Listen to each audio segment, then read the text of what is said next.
I am an Afro-Indigenous, 8 generations African Nova Scotian, 4 generations Afro-Indigenous.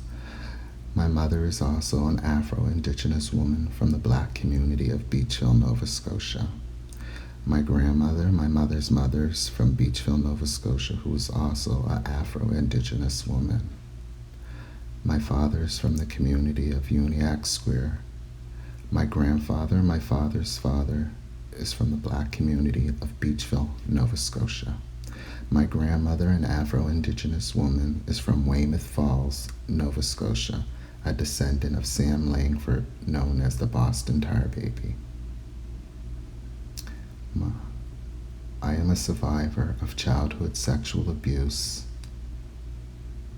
I am a survivor of a hate crime due to my sexuality. After my life and death experience, I become a community activist, working diligently in my community in different areas. One, community outreach worker.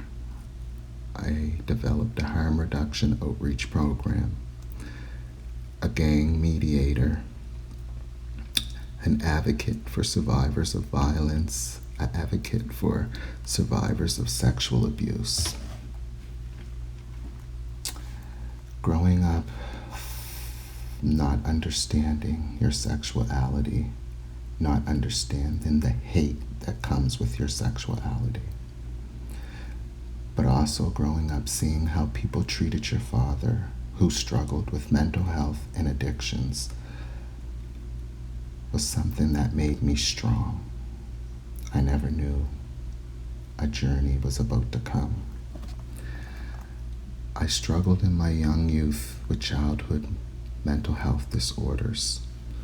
So throughout my young life, I was involved in juvenile delinquency that landed me in juvenile detention centers. There's where I faced homophobia and child sexual abuse in Shelburne, Nova Scotia.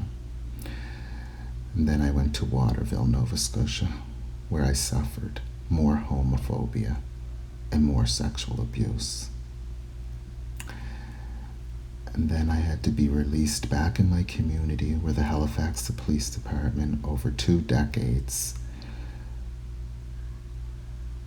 treated me with homophobia remarks, racist comments. I suffered in silence with my mental health, not knowing which way to turn and not understanding why. Scared that I might end up like my father, I left my community, where I found a space that embraced me. I found an elder that introduced me to my Indigenous culture and my spirituality. My elder told me about Creator and ancestors, which I already knew about my ancestors. I didn't know much about Creator.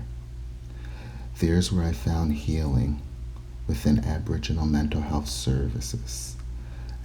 My elder introduced me to medicines for healings. I also found a space with the two-spirted of the First Nations. Wow, I can now identify with people that identify like me. Although some might not look like me or identify like me, we still share the same two-spirit. There's where I worked on my mental health and got proper diagnosis and treatments. My mother always embraced my sexuality. This is my story. This is my truth.